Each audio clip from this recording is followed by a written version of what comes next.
We are a family. We are Liverpool. This means more.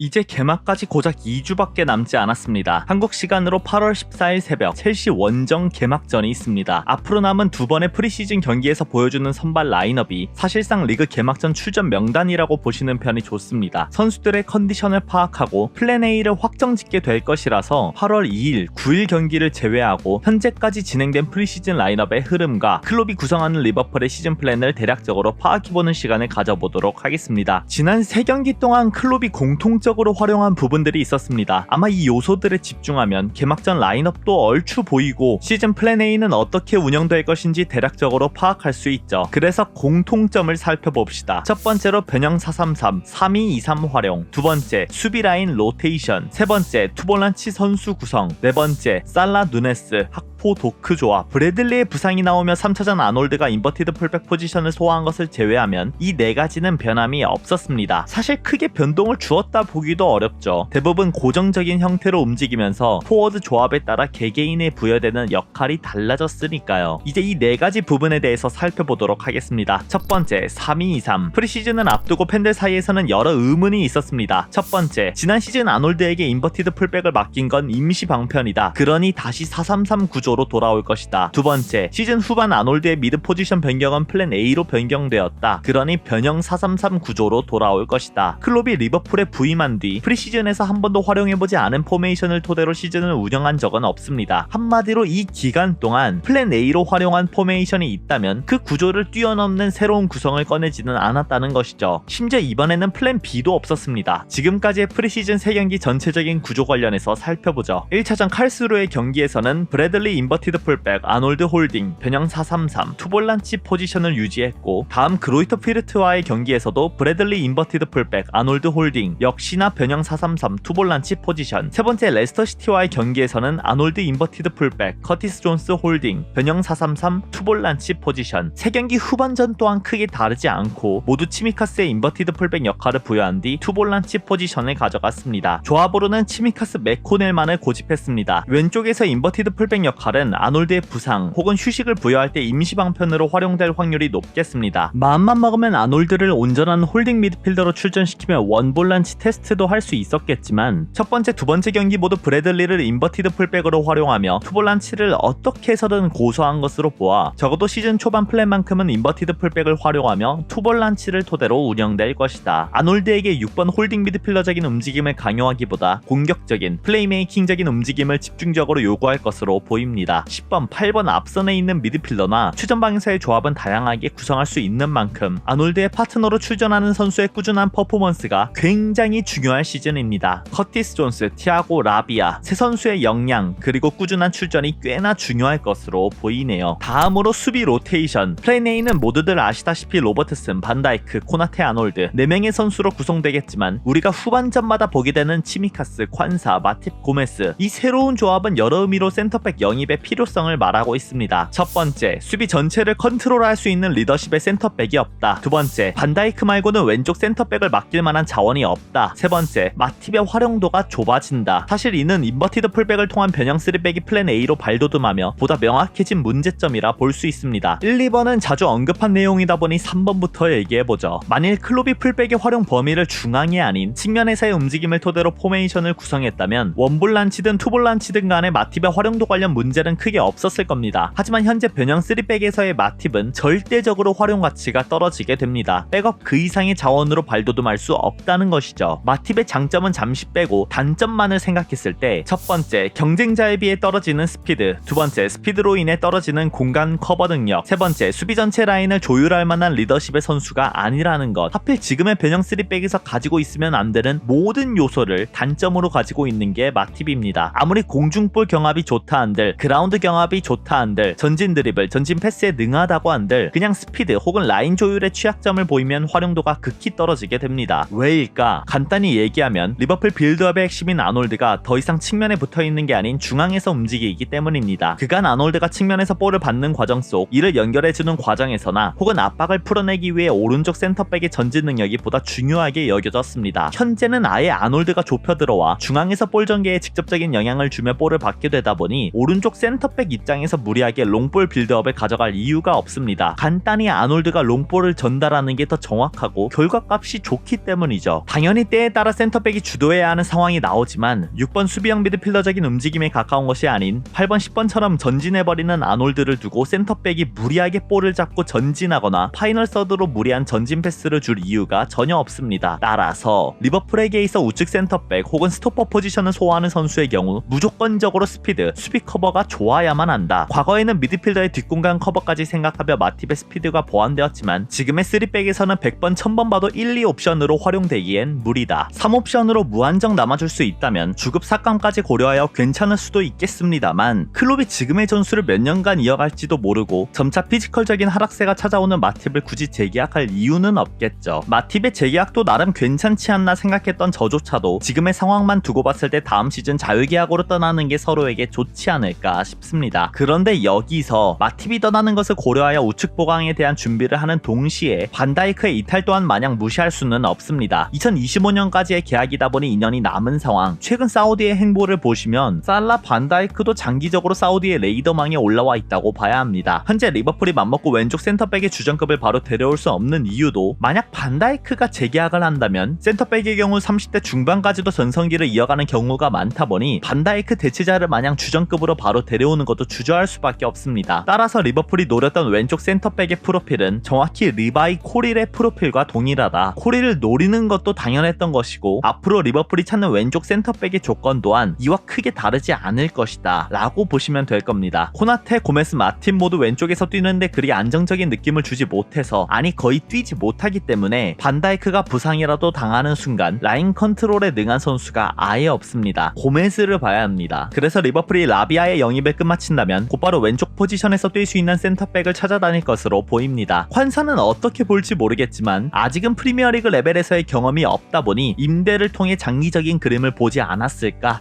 싶습니다. 만약 이 선수가 임대 과정을 통해 성장한다면 마팁 자리를 그대로 이어받을 수 있는 타입이긴 합니다. 세 번째로 더블 볼란치, 아놀드 홀딩, 브래들리 인버티드 풀백, 치미카스 인버티드 풀백, 맥코넬 홀딩, 커티스 존스 홀딩, 아놀드 인버티드 풀백. 프리시즌이다 보니 브래들리를 그대로 인버티드 풀백 포지션에서 활용했지만 본 시즌이 시작된다면 브래들리가 지금과 같은 역할을 소화할 가능성은 낮습니다. 아놀드의 인버티드 풀백은 기존의 수비형 미드필더처럼 분류되는 게 아니라 8번 10번 플레이메이킹에 직접적인 영향을 주는 역할이 이기 때문이죠. 따라서 아놀드가 휴식을 한다, 고메스가 오른쪽 스토퍼, 치미카스 혹은 로버트슨이 인버티드 풀백으로 나설 확률이 높습니다. 아니면 그냥 기존의 포백으로 포지션을 유지하게 될 확률도 높죠. 라비아가 합류한다는 가정하에 볼란치 포지션으로 분류되는 선수는 커티스 존스, 티아고, 라비아, 바세티치 이렇게 4명으로 좁혀집니다. 활동량, 빌드업, 수비 능력, 멀티성 그리고 미래 잠재력까지 감안하면 이 모든 것을 포함시켰을 때 커티스 존스의 주전 가능성이 가장 높습니다. 라비아에게도 많은 기회가 주어지겠지만 당장 리버풀 전술에 녹아들기까지 시간이 걸릴 전망이라서 적어도 전반기까지 커티스 존스는 주전급으로 분류되겠죠. 이미 프리시즌 세 번째 경기에서 존스, 아놀드, 근본 로컬보이 볼란치 조합을 시작으로 좋은 결과를 만들어냈습니다. 소보슬라이, 알리스터, 영입생들에게 눈길이 더 가겠지만 실질적으로 가장 주목해야 할 선수는 커티스 존스일 것이다. 시즌 초반 이 포지션에서 흔들린다면 라비아의 전술 적응 기간 동안 꽤 머리 아픈 시간을 보낼 수도 있습니다. 마지막으로 공격 조합, 포워드 조합은 계속해서 변화를 주었지만 그 안에서도 플랜 A, B로 명확히 나눠지고 있습니다. 누네스, 살라 고정, 학포, 도크 고정. 이는 결국 클롭 입장에서도 베스트 라인업을 구성했을 때 우리가 우려하던 디아스, 누네스의 공조는 불가능에 가깝다 라고 현 시점에서는 생각하고 있는 것 같습니다. 어차피 공격 조합에서 살라의 자리는 고정이라서 살라와 보다 더 잘 맞는 포워드를 택하는 게 맞겠죠. 이 부분 때문에 누네스가 왼쪽이든 중앙이든 한 자리는 들어가게 될 확률이 높습니다. 그렇게 되면 누네스를 왼쪽에 둔다는 가정하에 중앙은 조타나 학포가 들어가면 딱 알맞고 누네스가 중앙으로 들어간다면 조타가 왼쪽으로 출전하며 조합이 형성되겠죠. 디아스와 살라 간의 상관관계는 딱히 없다 보니 디아스는 그냥 누네스하고만 둘이 엮지 않는다면 어느 조합이든 출전할 수 있을 것으로 보입니다. 사실 포워드의 숫자가 적었더라면 디아스 누네스 조합을 맞추기 위해 이런저런 시도를 했겠지만 학포는 메잘라까지도 가능한 멀티 자원이고 왼쪽 중앙 가리지 않는 조타가 있는데 무리하게 디아스 누네스를 맞출 이유는 없겠죠. 따라서 현재까지 위에 나온 4가지 공통점을 보아 개막전 선발 라인업을 예상해보면 조타, 누네스, 살라, 알리스터, 커티스 존스, 소보슬라이, 로버트슨, 반다이크, 코나테, 아놀드, 알리송. 인게임 내에서는 조타, 누네스, 살라 3톱, 알리스터, 소보슬라이 8번, 10번 역할, 커티스 존스와 아놀드가 더블 볼란치, 로버트슨, 반다이크, 코나테, 변형 3백 이렇게 출전하지 않을까 조심스럽게 예상해보고 있습니다. 학포의 퍼포먼스도 좋지만 애초에 조타도 좋거든요. 누네스라는 선수의 팀 내 입지나 당장 이번 시즌부터 포텐을 터뜨려야 하는 보다 강직성이 있는 상황이라서 꽤나 많은 시간을 센터 포워드에서 부여받지 않을까 싶습니다. 다음 영상에는 보다 자세히 인게임적인 내용을 다시 다뤄보도록 하겠습니다. 그럼 안녕!